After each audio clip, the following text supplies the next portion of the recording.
Assalamualaikum warahmatullahi wabarakatuh. Bismillahirrahmanirrahim. Alhamdulillahirabbil alamin wa bihi nasta'inu ala umuri dunya waddin. Wassallallahu ala sayyidina Muhammadin wa ala alihi wa sahbihi ajma'in. La haula wa la quwwata illa billahi. Rabbi shrah li sadri wa yassir li amri wahlul 'uqdatam min lisani yafqahu qawli. Wa qala ta'ala fi kitabil karim. A'udzu billahi minasy syaithanir rajim. Tanazzalul malaikatu war-ruhu fiha bi'izni rabbihim min kulli amrin salam hiya hatta matla'il fajr. Wa qala Nabi sallallahu alaihi wasallam talabul ilmi fardhatun 'ala kulli muslimin wa muslimatin syuhuratin. Para jamaah, bapak-bapak, ibu yang kami hormati, yang kami muliakan, mari bersama kita bersyukur kehadirat Allah Subhanahu wa taala dengan ucapan alhamdulillahirabbil alamin, yang mana ketika ini kita semua masih diberi kesempatan ma'una rahmat dari Allah. Mudah-mudahan rangkaian ibadah kita semua, mulai dari qiyamul lail, sahur kita, salat berjamaah kita, puasa kita, semuanya diterima oleh Allah Subhanahu wa taala. Dan sholawat dan salam patut kita berikan pada junjungan kita Nabi besar Muhammad sallallahu alaihi wasallam yang telah memberikan petunjuk kita semua jalan yang diridhoi Allah di hidup Islam. Harapan kita semua, jika sewaktu-waktu Allah Subhanahu wa taala memanggil kita semua dibangkitkan pada iman Islam. Amin ya rabbal alamin. Insyaallah pagi hari ini kita berpuasa di hari yang ke-28. Mudah-mudahan kita semua dikuatkan Allah Subhanahu wa taala sampai selesai, dan mudah-mudahan puasa kita menjadi kita semua menjadi la'allakum tattaqun, yaitu orang-orang yang bertakwa, yang mana janji Allah kalau kita semua menjadi bertakwa, yaitu wa may yarzuqhu min haitsu la yahtasib. Allah Subhanahu wa taala akan memberikan rezeki dari segala arah. Itu faedah-faedah, diantaranya faedah kita bertakwa kepada Allah Subhanahu wa taala. Setiap menghadapi masalah selalu Allah Subhanahu wa taala memberikan jalan keluar atau ada solusi-solusi yang terbaik untuk kita bersama. Dan telah kami sebutkan tadi di ayat Al-Qadar, tanazzalul malaikatu war-ruhu fiha bi'izni rabbihim min kulli amr. Jadi Allah Subhanahu wa taala menurunkan para malaikat dan makhluk-makhluk yang kasat mata, makhluk-makhluk yang satral apa Pak? Astral atau makhluk gaib, yaitu ketika ya Pak Isliano, oh abstrak kan nggih. Niki kan waktu diganti-ganti kata-kata sing astral, sing abstrak dan lain sebagainya, padahal dia yang makhluk gaib menurut doa bisa. Yaitu ketika terjadinya malam Lailatul Qadar, dan kadang-kadang di antara kita menemukan yang namanya itu. Jadi mungkin di antara kita itu mungkin dipilih sama Allah Subhanahu wa taala, karena di situ ayatnya bi'izni rabbih, bi'izni, dengan izinnya. Kadang-kadang dari kita itu bisa melihat malaikat dan makhluk astral. Maca apa? Salamun qaulan mir rabbir rahim. Salam, seperti itu. Jadi kadang-kadang itu seperti itu. Dan ketika kita diperlihatkan seperti itu, kita tidak boleh bingung.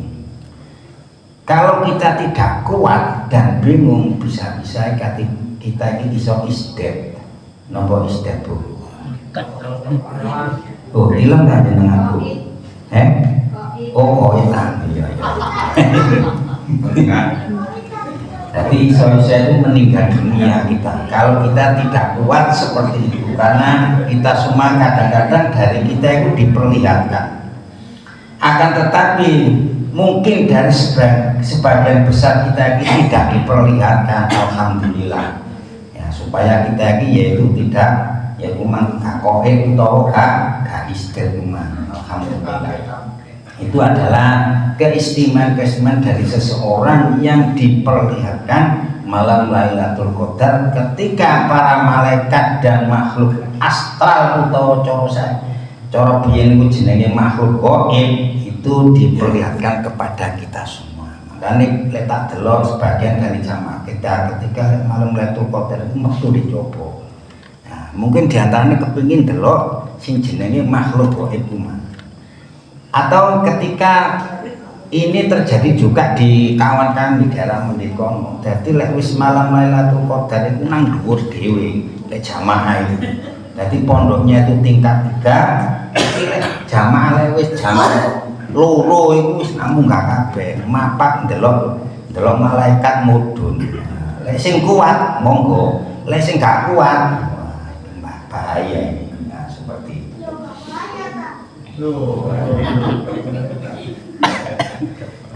Itu diantaranya malaikat seperti itu, dan para malaikat itu membawa suatu perkara ketika terjadi malam perpindahan itu. Apa perkaranya? Ada 4 perkara. Satu yaitu tentang takdir kita, masalah umur kita. Jadi umur kita itu 1 tahun ke depan itu kira-kira itu masih terus baik atau tambah jelek. Nah, ya di pas malam pergantian takdir itu seperti itu. Makanya kita dengan beramal berusaha agar semua kita mendapatkan Lailatul Qadar, diantaranya supaya umur kita di 1 tahun ke depan itu selalu berbuat kebaikan. Terus nomor 2 nopo Pak Rohim? Nomor 2 yaiku rezeki kita. Nah, kekarepane sampean kula rezekine duit, anak, kan anak kan ya rezeki. Tambah anak tambah rezeki. Istri Itu ai. Tahu itu loh ini. Wanita kuat nah, seperti itu. Itu nomor kali, yaitu rezeki kita. Yang ketiga, apakah kedepannya kita itu selalu sehat atau sendiri-sendirian? Nah, itu kan termasuk takdir, perkara-perkara yang dibawa para malaikat. Dan yang keempat, apakah kedepannya ketika kita meninggal dunia dalam keadaan baik atau jelek? Nah, itu. Nah, kekarepane sampean kula tetap sampean kula iki husnul khotimah. Dan insya Allah seperti itu. Dan kita usahakan seperti itu. Kenapa? Karena kita setiap harinya, setiap saatnya selalu taat kepada Allah Subhanahu wa taala. Letak delok tak abseni wong alhamdulillah istiqomah kabeh. Sing cara melenceng nemen kowe gak ono alhamdulillah. Nggih, kene kula absen setunggal-setunggal alhamdulillah saya muga gak nemen melenceng. Yang kuatir wis melenceng malah ono sing nyekeli, ono sing nampani, moro pindah. Lah iku sing bahaya. Makanya ya seperti kami ini selalu bertanya ya nopo kabare Pak, ya nopo kabare Bu. Nah, seperti itu diantaranya supaya dari kita ini cek bareng terus. Nah, seperti itu pun itu sebagai mukadimah. Saya melanjutkan ngaji hadis Arba'in Nawawi, hadis yang ke-36. Mudah-mudahan nanti apa yang saya sampaikan ada guna dan manfaatnya. Bismillahirrahmanirrahim. Lanjutannya yang kemarin, seminggu kemarin, yaitu barang siapa yang melepaskan kesulitan-kesulitannya setiap orang Islam, yaitu baik itu kesulitan yang ada di dunia ini, maka Allah Subhanahu wa taala akan menghilangkan kesulitan-kesulitannya dia ketika di hari kiamat. Itu Itu nasihat pertama Kanjeng Nabi. Nasihat Kanjeng Nabi yang kedua, barang siapa yang mempermudah sesuatu perkara kepada setiap orang Islam, maka nanti di dunia dan juga di akhirat dia dibalas sama Allah Subhanahu wa taala, dimudahkan itu semua. Dan ini sebagai buktinya banyak. Ketika ada seorang pendaftar ke KUHB kemarin bercerita, aslinya itu dia itu bekerjanya itu biasa-biasa saja. Cuma ketika dia selalu menolong, yaitu menjadi relawan seperti Mas Yus, nanti Mas Yus ini. Oh, untuk nolaton. Mas Yus itu menjadi relawan. Jadi setiap ada bencana longsor, bencana orang hilang, iki wis gak hitung-hitungan, wis gak usah ngenteni duitku cukup apa enggak. Iki budal wis. Wong jeneng relawan sosial, budal. Dan mereka itu seperti itu. Dia itu bercerita kena aku sekolah sendiri udah bisa seneng. Nah, ketika anaknya itu daftar PNS dan calon mantune menjadi podo arek kampunge, podo sak kampunge, iki daftar aja kan ngono iku wis gak usah ngenteni ronde kedua, ronde ketiga, ronde pertama ini dhek iki wis diterima. Alhamdulillah kok wis dadi sampean iki ngoten nah. Dadi yang apa yang benar pasti kata-kata ini mau ada tenangan mulai merangkaikan. Setiap tahapannya satu tahap saja dia itu keterima. Dari 40.000 yang diterima itu mek 70, lho dia itu cara urutan 30, Masya Allah. Ya, kita delok track record sampean Bu. Apa itu track record iki? Ndake tenanan karo cerita iki. Catatan kehidupannya ibunya ini memang ya seperti itu, selalu menolong kepada sesama. Di antara ini ya kuman. Jadi ono mati di daerah sana kan dikenal, segera dia meluncur. Masya Allah. Jadi sama Allah Subhanahu wa taala, nah ini dimudahkan itu semua. Selanjutnya, waman sataro musliman satarahullah fid dunya wal akhirati. Barang siapa yang menutupi aibnya saudaranya yang muslim, maka Allah Subhanahu wa taala menutupinya kekurangan-kekurangannya dia di dunia ini dan di akhirat, dibalas sama Allah Subhanahu wa taala. Itu ditutupi terus. Jadi kebiasaan-kebiasaan jeleknya yang ada di dunia ini, karena dia itu selalu menutupi kekurangan-kekurangan dari orang yang lain, baik itu dalam segi amaliannya, baik itu dari segi perbuatannya, baik itu dari segi ucapannya, ini ditutupi. Allah Subhanahu wa taala juga menutupi dia kekurangan-kekurangannya yang ada di dunia dan di akhirat. Jadi langsung kontan di dunia ya dibalas Allah dengan ditutupi kekurangannya. Bahkan nanti di akhirat ketika kita itu semua amal baik kita itu diperlihatkan, ini di Allah itu ditutupi. Makanya di akhirat atau di dunia ini ketika ada orang yang mau meninggal dunia, ini semua amal api itu diketok. Jadi ketika nazar, ketika sakaratul maut, itu amal baik atau amal jeleknya itu Allah Subhanahu wa taala itu melihatkan. Makanya ketika kami memberangkatkan jenazah, pasti biasanya tak ceritani wong iku laula akhirani ila ajalin qarib fa aswaddaqo wa aku minas sholihin. Ya Allah jenengan ojo cukup nyawaku dhisik iki. Kula iku kepingin dadi siji wong saleh, fa aswaddaqo, kepingin sedekah. Kenapa dia itu kepingin sedekah? Karena diperlihatkan. Lho aku iki sedekah nang anak bojoku, kae nafkah nang anak bojoku iki amal iki diketokno Nabi Allah Subhanahu wa taala. Lho kok ngene luar biasa nih. Sik Gusti Allah aku tak amal meneh iki. Tak amal meneh iki. Lek ndelok luar biasa nih Gusti Allah lek napa niku bales.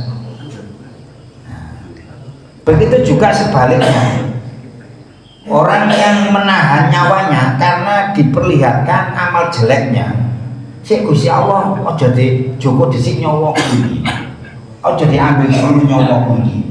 Aku iki tak kepengin sedekah, aja sampean ketokno amal elekku iki. Aku tuh isin. Napa Bu isin? Malu saya ini. Akhirnya bagaimana ya kumang? Kadang-kadang terlihat dari saudara kita karena menahan penjabutan, loh akhirnya ya kumang maline ketok koyo wong mendeni. Padahal ya ora apa-apa asline. Wong diremno ya iso. Saged ta Bu? Sing biasane ngedusi, sing biasane meremno iku lho, saged ta Bu? Umi Rasid? Nggih, Umi. Oh, Bu Rasid ta ono. Biasane kan Pak Bumutin tiang estri. Nggih. Tasih sakit, konseng. Ya itu ketika seperti itu. Yang kedua, wa aku minas sholihin Gusti Allah, kalau kepengin dadi wong kang saleh, wong kang sae Gusti Allah pun seperti itu. Kepengin taati meneh amalku iki karena diperlihatkan. Nah, tetapi lek wis nyawane wis ana tenggorokan zuhur iki. Nah, iki ya wis gak ana apa-apane wis. Kita mau nambahi amal gak iso. Nah seperti itu. Nomor pinten kalau mau sing pesan Kanjeng Nabi kalau mau sekawan iki.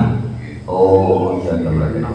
Nomor 6 alhamdulillah. Sebenarnya sampean jawab wis alhamdulillah gak turu berarti sampean iki. Bu kliru bu bener. Ah sing penting sampean pun jawab berarti gak turu.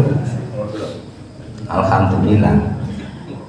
Nasihat yang keempat, wallahu fi aunil abdi ma kana al-'abdu fi auni akhihi. Allah Subhanahu wa taala selalu menolong hambanya selama hambanya tersebut selalu menolong saudaranya. Ngono lho. Makane napa niku cara pepatah orang dahulu, kita menabur ya kita juga akan menuai. Apa yang kita tabur, kalau yang kita tabur itu perkara-perkara yang bagus, ya nanti panennya ya perkara sing sae. Jikalau yang kita tabur itu perkara-perkara yang jelek, ya otomatis nanti ya perkara jelek tersebut yang akan kita panen. Nah, makanya Gusti Allah di sini mengatakan selama hambanya itu selalu menolong kepada sesamanya, maka Allah Subhanahu wa taala juga akan menolong. Nah, seperti itu. Itu yang keempat. Yang kelima, waman salaka tariqon yaltamisu fihi ilman sahhalallahu lahu tariqan ilal jannah.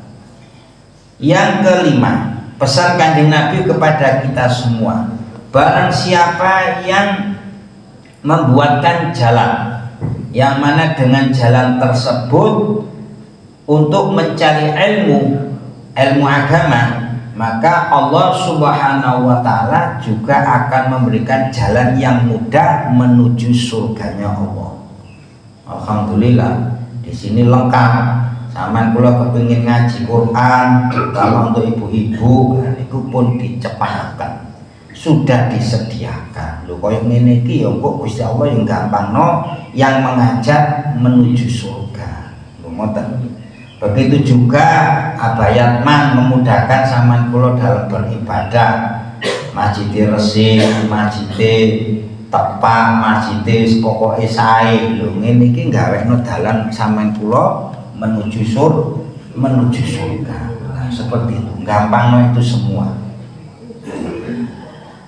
Dan lain sebagainya. Jadi istilah itu satpras, sarana dan prasarana kita siapkan. Nah, itu juga memudahkan kita untuk menuju jalan surga Gusti Allah. Nah, seperti itu. Bahkan jikalau jalan yang mudah ini dimudahkan sama orang non Islam, orang non Islam itu ya ditambah rezeki. Buktinya agak sih tak kekurangan. Nah, Makanya kalau di sini ono dari sebagian saudara kita terus membantu kita, alhamdulillah. Misalnya di kuno biyen ono tulisan di Masjid Darul Muttaqin, ono Masjid Al Aqsa, kan menakno orang yang tidak kenal daerah sini. Nah, berhubung ditabrak kiai, berhubung kena angin, akhirnya roboh tulisan itu. Padahal mereka yang membuat juga bukan dari golongan kita, cuma mereka itu memudahkan kita, wis diterima aja. Termasuk menanomik dan lain sebagainya, itu luar biasa. Ya berarti dia juga ambil Allah Subhanahu Wa Taala di dunia ini juga dimudahkan. Akan tetapi karena mereka itu tidak gak podo imani, ya, akhirnya jalannya jadi lain, ya, kan seperti itu. Wa majtama qaumun fi baitin. Nah, iki wis 20 menit iki. Kurang menit. Karena kita juga banyak kesibukan, kesibukan lapo, terutama ya perlu sekali namanya istirahat. Ya saya akhiri dulu nggih. Kan perlu kan sak jam atau sak jam setengah tidur sampean ini.